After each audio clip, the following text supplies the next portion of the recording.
ભગવાન શ્રી રાધા અને કૃષ્ણના જે વિગલિત સ્વરૂપ છે, દેવી ભાગવતમાં કથા આવે છે, એનું વિગલિત સ્વરૂપ ભાગીરથી ગંગા છે.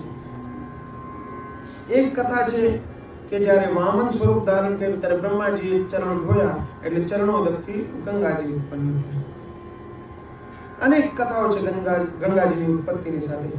સર્વપ્રથમ હરિદ્વારથી ગંગાજીની ઉત્પત્તિ થઈ, પણ શંકર ભગવાને જટામાં લીધી એટલે એને ત્રિપતિ ગંગા થઈ.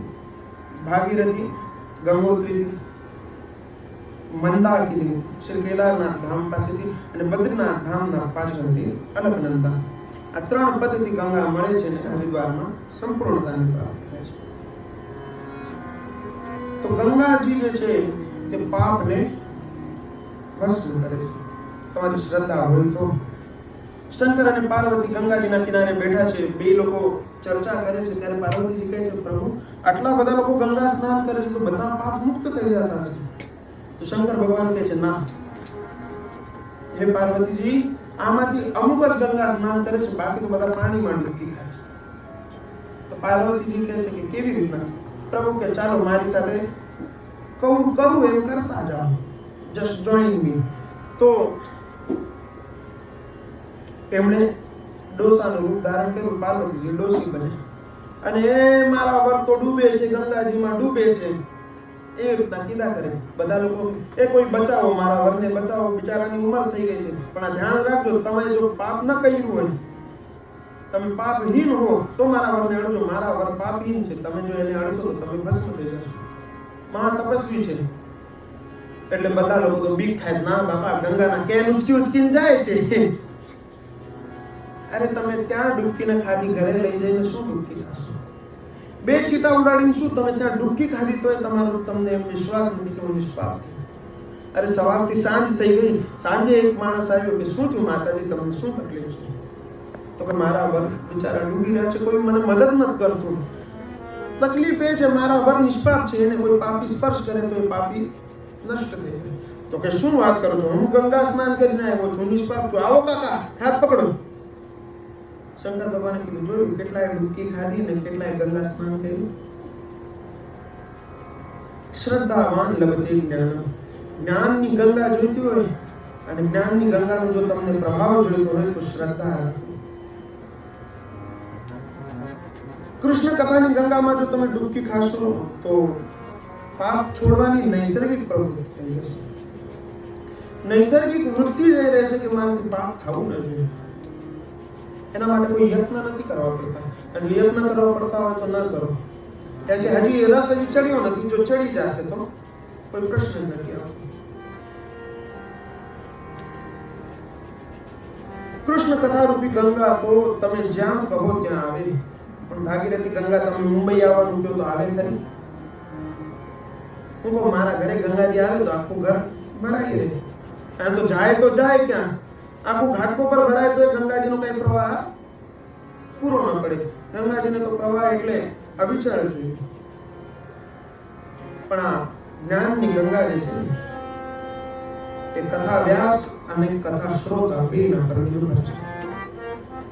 શંકર ભગવાન પાર્વતીજીને કથા કરે છે ને તો કહે છે, પાર્વતીજી ધ્યાન રાખજો, સાવધાન રહેજો. તમે સુઈ જશો તો કથા સુઈ જશે. તમે આળસ ન કરતા, તમે જો સુઈ જશો તો કથા પણ સુઈ જશે.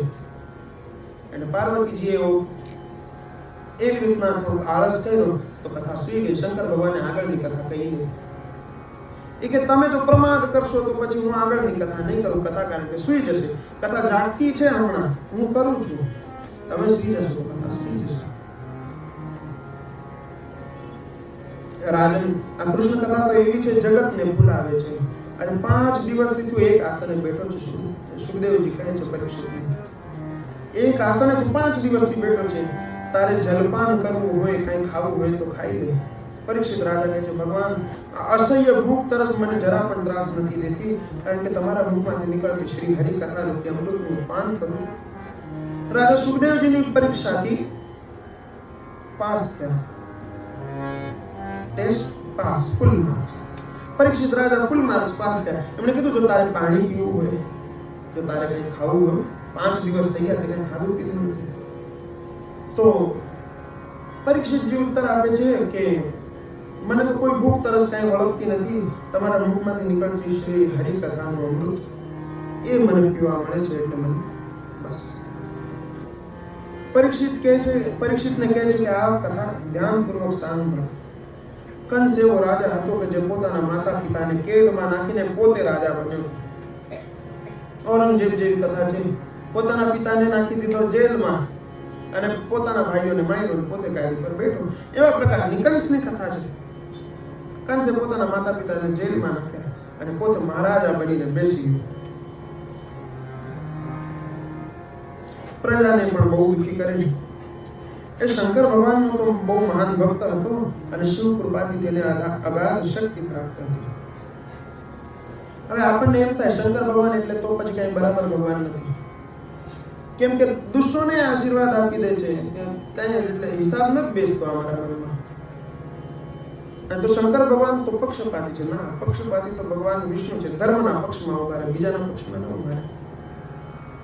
રામો વિગ્રહવાન ધર્મ, ભગવાન તો ધર્મનું સ્વરૂપ છે, ધર્મના પક્ષમાં નૈસર્ગિક કૃત્ય છે. શંકર ભગવાન આત્મા રામ છે, આત્માને રામમાં પણ ભેદ નથી. તો જે આવે, જે શરણે આવે એને આપ્યું. ભગવાન શંકરે વિષનું પાન કર્યું. વિષ, હલાહલ વિષ પી. કોના માટે? દેવતાઓ માટે ના, રાક્ષસો માટે ના, મનુષ્ય માટે ના, આખા જગતના કલ્યાણ માટે એ કાર્ય કરે છે. તમે એમ કહો કે તમે એમ કરો ને અમારી જાતને જરા ઊંચી કરી દો, તો ભગવાન કહે છે હાલતી નહોતા. કઈ જાતને કઈ પાત મને કઈ સમજાતું નથી. મારા કુળનો ઉદ્ધાર કરો, તો કે મને કુળ પરંપરા નથી સમજાતી, મારી કોઈ કુળ પરંપરા નથી. શિવ વિવાહનો પ્રસંગ છે. બ્રાહ્મણો પૂછે છે તમારા 3 વંશનો વિસ્તાર કરો, તમારા પાછળની 3 પેઢી ગણાવો. તો શિવજી તો બેઠા છે કે હું શું 3 પેઢી ગણાવું, મારી પાછળ શું છે, કઈ નથી. पीछे कुछ हो तो मैं बताऊं, पीछे कुछ भी नहीं है. तो नारद जी કહે છે ભલે પ્રભુ તમે તો સદાશિવ જીવ રૂપ છો, પરમાત્મા સ્વરૂપ છો, તમારું આદિ નથી અંત નથી, પણ તમે લીલા સ્વરૂપે રુદન કરતા બ્રહ્માજીના માંથી પ્રकट થયા છો. ब्रह्मा તમારા પિતા થાય એ બાને तो ये कही दो. तो कि मेरे पिताजी का नाम ब्रह्मा जी, तो कि दादाजी का नाम, तो कि विष्णु जी, तो कि परदादा जी का नाम मैं स्वयं करवाना हो विवाह तो करवा, नहीं तो अपना नाम चलता बड़ा. तो शिवजी आवा आत्माराम स्वरूप છે. આત્માને રામ એક રૂપે જોયે છે. જીવ અને બ્રહ્મમાં ભેદ નથી.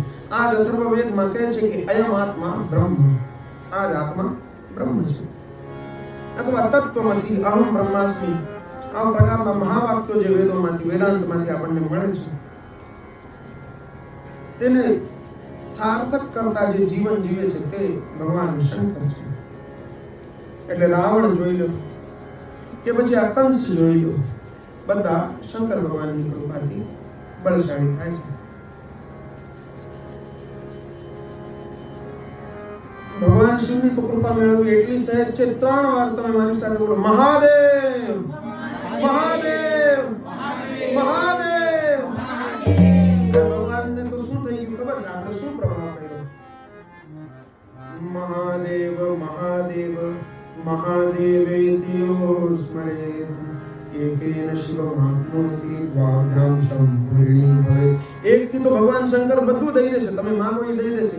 પણ કે આણે શું કર્યું? આણે હજી 2 વાર નામ લીધું તો એને શંકરને તો એમ થાય મારા માથે કરજો ચડ્યો, આ ભગતનું મારા માથે કરજો ચડી ગયો, હવે આનો તો ઉદ્ધાર મારે કરવો પડશે, આ માંગે એ મારે દેવું પડશે. પણ સહજ શિવ ભક્તોને એવો શ્રાપ છે કે મોક્ષની વૃત્તિએ ન જાય, સાંસારિક વસ્તુ માંગે. ભગવાન મને ધન ધાન્ય દઈ દો, કુબેર. ભગવાન મને લંકા દઈ દો, સોનાની બનાવી લેતો જા. માગણી નાની. અરે દાતા આટલો મોટો છે, માગણી શું નાની કરો છો? એવી રીતના કંસે પણ ભગવાન શિવની કૃપાથી શક્તિ પ્રાપ્ત કરી. ભસ્માસુરની કથા છે, જા વરદાન માંગ્યું દીધું, પણ વરદાન શું માંગ્યું? એના કરતા માંગ્યું હોત કે તમે મને શિવ પદ પ્રાપ્ત થઈ જાય, હું ને તું એક થઈ જાય, આવું કઈ માંગ્યું હોત. પણ એવી બુદ્ધિ શિવ ભક્તોમાં નથી, કારણ કે તે બ્રહ્માજીએ શ્રાપ દીધો છે. દક્ષ રાજાએ શ્રાપ દીધો, બ્રહ્માના પુત્ર દક્ષ, કે શિવ ભક્તો મહાધૂર્ત હશે, પોતાના નશાબાજીને ભગવાનના નામ પર થોપશે. નંદીજીએ શ્રાપ દીધો કે જા તારું માથું બકરાનું થઈ જા, તે શિવનો દ્રોહ કર્યો. અને બીજો શ્રાપ આપ્યો બ્રાહ્મણો જે તાળી પાડતા હતા ને, દક્ષ રાજાએ બહુ અપમાન કર્યું કે આ તો શિવ નથી, આનું નામ ફક્ત શિવ છે, કલ્યાણકારી, બાકી તો અમંગળનું પ્રતીક છે. જે બ્રાહ્મણોએ તાળી પાડી ને એટલે મોટો પોલિટિશિયન બોલે તો તાળી પાડવી પડે. એ રીતના આ બધા બ્રાહ્મણો તાળી પાડતા કે લાવ અમને બહુ મોટી દક્ષિણા મળશે, આની આગળ પાછળ કરશું તો આપણને લક્ષ્મીની કાંઈ ચિંતા નથી.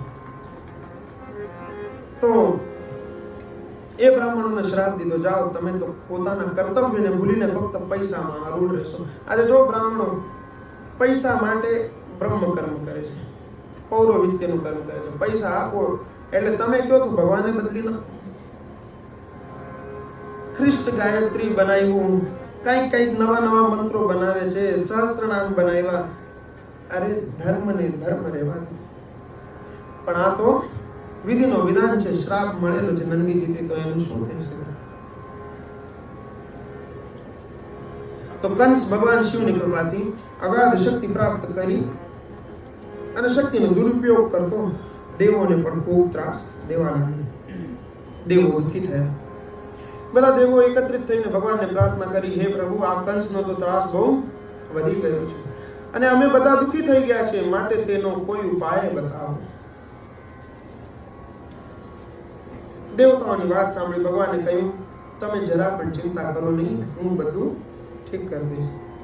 અરે ચિંતા મત કરે યાર, મેં તેરે લીએ હું. ભગવાન આશ્વાસન ઘડે ઘડે દીધા કરે છે, ચિંતા ન કરતો, હું છું તારી પાછળ. પણ એ પણ જો જ્યાં સુધી માગણી નથી કરતા ત્યાં સુધી એ પણ આગળ નથી આવતા. સામા થઈને નથી કહેતા ચિંતા નહીં કરતા, આગળ આવી તકલીફ આવશે હું કહીશ ના. તકલીફ આવે ત્યારે કે ચિંતા ન કરજો, હું છું જ નહીં. આ દેવતાઓની અશ્રદ્ધાનું પ્રમાણ છે. આપણે ભગવાનને એક વખત વિનંતી કરીએ ને પછી બીજી વાર કરવું એ તો વ્યર્થ છે. તમને શું લાગે પહેલી વારમાં બેરા હતા? પહેલી વારમાં તમારી વિનંતી સાંભળી નહીં? અરે એક વારમાં કામ ન થાય એટલે કઈ કામ ન થાય એવું કહેવાય. અને તમારો એવો તે ઘરનો શું સંબંધ છે કે અમે આમ અવાજ આપો પપ્પા એટલે પપ્પા જવાબ દઈ દેશે, એટલો સંબંધ બનાવ્યો ખરો? એવો સંબંધ હજી બન્યો નથી. એટલે દેવતાઓએ પણ જવું પડે કે બાપા આવો, કંઈક મદદ કરો. તો ભગવાને આશ્વાસન દીધું. કંસની બહેન દેવકીજીનું લગ્ન વાસુદેવ સાથે થયું. વાસુદેવ મથુરામાં લગ્ન કરવા આવ્યા. વસુદેવજી વિવાહ કરવા આવ્યા દેવકીજીથી. પોતે જ વર વધુનો રથ હાંકે છે, પોતાની બહેનનો રથ હાંકે છે.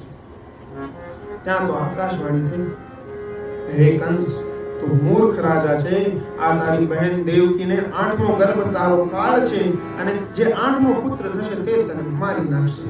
તું જેને લઈ જઈ રહ્યો છે એના ગર્ભમાં 8મ ગર્ભ જે આવશે તે તારો કાળ બનીને આવશે. ભગવાન પણ ઘણી વખત વચ્ચે પોતાની મસ્તી કરી જાય છે. કારણ કઈ નતું, ઓલો તો રાજી ખુશી લઈ જઈ રહ્યો તો પોતાની બેનને. પણ ભગવાને શું લીલા કરી કે કંસનો અંતિમ સમય આવે તેના માટે તેનો પાપનો ઘડો ભરાણો ખરો, પણ છલકાનો નથી. છલકાવા માટે કંઈક આપણે યુક્તિ કરવી પડશે, બાકી છલકાવાને તો બહુ ભાવ જતો રહેશે. તો એટલા વારમાં તો ભક્તો બિચારા હેરાન થઈ જશે. તો ભગવાન એટલા માટે શું કરે છે? આકાશવાણી કરીને કહે છે કે તારી બેનનો 8મ ગર્ભ છે તે જ તારો કાળ છે. તું જે હસી ખુશી લઈ જઈ રહ્યો છે તે તારો કાળ બનીને આવશે. આકાશવાણી સાંભળી એટલે કંસે પોતાની બહેન દેવકીનો ચોટલો પકડ્યો, તલવાર લઈને દેવકીને મારવા દોડ્યો. કંસે કહ્યું કે હે બેન, તારો 8મો પુત્ર મારો કાળ થવાનો છે. હું તને અત્યારથી જ મારી નાખું તો મારી ઉપાધિ તો મટી જ જાય. ન બજેલી બાંસ ન બજેલી બાંસુરી. અરે જો માજ ન હોય તો 8મ ગર્ભ સુધીની વાત જ ક્યાં? વસુદેવ વચ્ચે પડ્યા. કંસને સમજાવે છે પણ તે સમજતો નથી. વસુદેવ કહે છે જ્ઞાની પુરુષો મરણને ટાળવાનો પ્રયત્ન નથી કરતા, પોતાના મરણને સુધારવાનો પ્રયત્ન કરે છે. એટલે પરીક્ષિતજીની મહિમા છે ને કંસની મહિમા નથી. એને ભય છે, કંસને ભય છે મારો કાળ આવશે. એ ભય કોને હોય? મૃત્યુનો ભય કોને હોય? ધ્યાનથી સાંભળો. મૃત્યુનો ભય એને હોય કે જેને ખબર છે મૃત્યુ કે બાદ અપને દિન અચ્છે નહીં કરને વાલે. જેને ખબર છે આપણે એવા પાપ કર્યા છે આપણે નરક જ જવું પડશે એટલે આપણને મૃત્યુનો ભય સતાવે. જેણે એવા કર્મ પણ કર્યા છે ને કે જે સ્વર્ગગામી છે તેને પણ મૃત્યુનો ભય છે, કારણ કે ખબર છે સ્વર્ગ ઇઝ નોટ પરમનન્ટ. ત્યાં સુખ ભોગવીને પાછું આવવાનું છે, એટલે મૃત્યુનો ભય સતાવ્યા કરે છે. બાકી ભગવાનના ભક્તને મૃત્યુનો ભય શું નામ? એને તો અહીંયા ભગવાન ને ત્યાં ભગવાન, મૃત્યુ પછી એ ભગવાન છે, મૃત્યુ પહેલા એ ભગવાન છે, મૃત્યુમાં એ ભગવાન છે. મહાકાલેશ્વર પોતે છે. ભગવાન ગીતામાં કહે છે કાલોસ્મી, હું કાલ છું, હું બધાને ગ્રહણ કરી જઈશ, હું બધાને ખાઈ જઈશ. તું તો નિમિત્ત માત્ર છે, તું કર ન કર, હું બધાને ગળી જઈશ, તું ચિંતા ન કર, તારે તારું કર્તવ્ય કરવાનું છે. પણ દુષ્ટ માણસની પ્રવૃત્તિ, સાધારણ જેણે પાપ કર્યું છે તેને પણ એમ થાય કે આપણી મૃત્યુ થશે એટલે આપણે કષ્ટ ભોગવવાનું, તો મૃત્યુને ટાળો. અરે પણ મરણ સુધારી લીધું હોય તો ઉદ્ધાર થઈ જાય. બોલો.